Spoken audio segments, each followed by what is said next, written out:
Dalam legenda Jawa, genderuwo merupakan sejenis bangsa jin atau makhluk halus yang memiliki wujud manusia menyerupai kera, yang bertubuh besar dan kekar dengan warna kulit hitam kemerahan. Dan tubuhnya ditutupi oleh rambut lebat yang tumbuh di sekujur tubuh. Orang Sunda menyebutnya Gandarwo dan orang Jawa umumnya menyebutnya Gendruwo. Habitat hunian kegemarannya adalah batu berair, bangunan tua, pohon besar yang teduh, atau di sudut-sudut yang lembab sepi dan gelap. Menurut mitos, daerah kekuasaan makhluk ini dipercaya berada di daerah hutan, seperti hutan jati Cagar Alam Danalaya, Kecamatan Slokohimo, sebelah timur Wonogiri, dan di wilayah Lemah Putih, Purwosari, Giri Mulyo di Kulon Progo, sekitar Yogyakarta, dan juga Gunung Ratu Lamongan. Istilah dari genderuwo yang sebenarnya diduga berasal dari bahasa Kawi Gandharwa yang berakar dari bahasa Sanskerta. Gandharwa dalam kepercayaan Hindu dan Buddha digambarkan sebagai makhluk yang berwujud manusia berjenis kelamin pria yang tinggal di kahyangan. Mitos genderuwo sendiri sebagai makhluk astral diduga berakar dari mitos kuno Persia Gandarewa. Dalam mitos Persia, Gandarewa adalah siluman air Persia yang terus-menerus mencoba untuk memakan hal-hal baik yang tercipta dalam mitos penciptaan Persia, dan akhirnya akan dikalahkan oleh pahlawan Krisaspa. Genderuwo dipercaya dapat berkomunikasi dan melakukan kontak langsung dengan manusia. Legendanya menyebutkan bahwa genderuwo dapat mengubah penampakan dirinya, mengikuti wujud dari fisik seorang manusia untuk menggoda manusia. Genderuwo dipercaya sebagai sosok makhluk yang iseng dan cabul karena gemar untuk menggoda manusia, terutama kaum perempuan dan anak-anak. Kadang genderuwo muncul dalam wujud makhluk kecil berbulu yang bisa tumbuh membesar dalam sekejap. Genderuwo juga gemar melempari rumah orang dengan batu kerikil di malam hari. Salah satu kegemaran genderuwo yang paling utama adalah menggoda istri-istri kesepian yang ditinggal suami atau para janda. Bahkan kadang genderuwo bisa sampai melakukan hubungan seksual dengan mereka. Dipercaya bahwa benih dari para genderuwo ini dapat menyebabkan wanita hamil dan memiliki keturunan atau anak dari genderuwo. Menurut legendanya, genderuwo memiliki kemampuan gendam untuk menarik wanita agar mau bersetubuh dengannya. Wanita korban yang disetubuhi oleh genderuwo tidak akan sadar sedang bersetubuh dengan genderuwo, karena genderuwo akan menyamar sebagai suami atau kekasih korban dalam melakukan hubungan seksual. Ada legenda menyatakan bahwa genderuwo kadang senang bersemayam di dalam rahim perempuan. Perempuan yang rahimnya disemayami oleh genderuwo akan memiliki gairah seks yang tinggi dan tak mampu untuk menahan gairahnya. Hal ini terjadi dikarenakan gairah si wanita ini dikendalikan oleh genderuwo, dan apabila si wanita melakukan hubungan intim, maka si genderuwo yang bersemayam di rahimnya juga akan merasakan nikmat dari hubungan intim yang dilakukan wanita tersebut.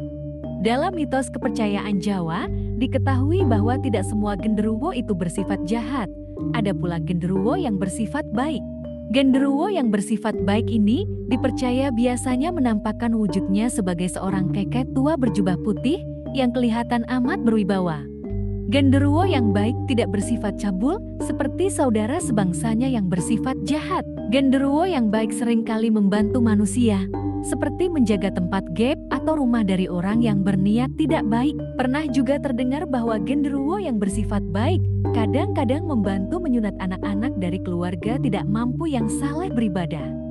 Asal-usul genderuwo dipercaya berasal dari arwah orang yang meninggal secara tidak sempurna. Bisa akibat penguburan yang tidak sempurna ataupun kecelakaan, sehingga arwah orang tersebut merasa penasaran dan belum mau menerima kematiannya. Seperti hantu pada umumnya, genderuwo tidak dapat dilihat oleh orang biasa, tetapi pada saat tertentu, dia dapat menampakkan dirinya bila merasa terganggu. Banyak kalangan mempercayai bahwa salah satu cara untuk memanggil genderuwo adalah dengan membakar sat gagak. Diyakini, burung gagak adalah makanan kesukaan sekaligus binatang peliharaan genderuwo. Untuk melakukan ritual ini, subjek yang ingin bertemu dengan genderuwo diyakini harus mengikuti tata cara khusus untuk membuat sat gagak.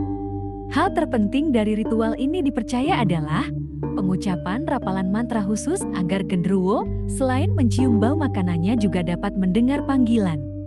Mantra pemanggil genderuwo diyakini hanya dimiliki segelintir orang saja dan tidak sembarangan diberitahukan.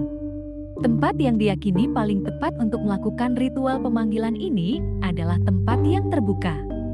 Agar bau burung gagak yang dibakar menyebar ke segala arah dibawa oleh angin dan bisa mengundang genderuwo mendatangi tempat tersebut. Ritual mengundang genderuwo yang lengkap dengan segala sesajennya banyak dilakukan orang, terutama yang berkepercayaan tradisional di Pulau Jawa. Hal ini berkaitan dengan maraknya judi togel yang dahulu dikenal dengan istilah nomor buntut atau nomor jitu. Para praktisi tersebut meyakini bahwa dengan mengundang genderuwo, keinginan untuk mendapat nomor yang beruntung bisa terpenuhi dan dengan berbekal sedikit keberanian, keuntungan besar bakal gampang mereka peroleh.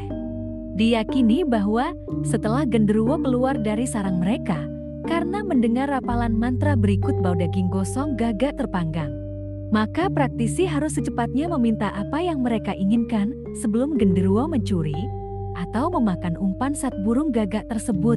Sebab jika genderuwo telah kenyang akan segera menghilang pergi tanpa mau memberikan jawaban yang diinginkan pemanggilnya. Mitos genderuwo pernah diangkat ke kisah drama di layar lebar dalam film Gondoruo 1981 yang disutradarai oleh Ratno Timoer. Film horor genderuwo yang dirilis tahun 2007 di Indonesia juga meminjam banyak unsur cerita dari mitos genderuwo. Itulah mitos tentang genderuwo di Indonesia. Sekian video hari ini dan nantikan video-video berikutnya. Terima kasih.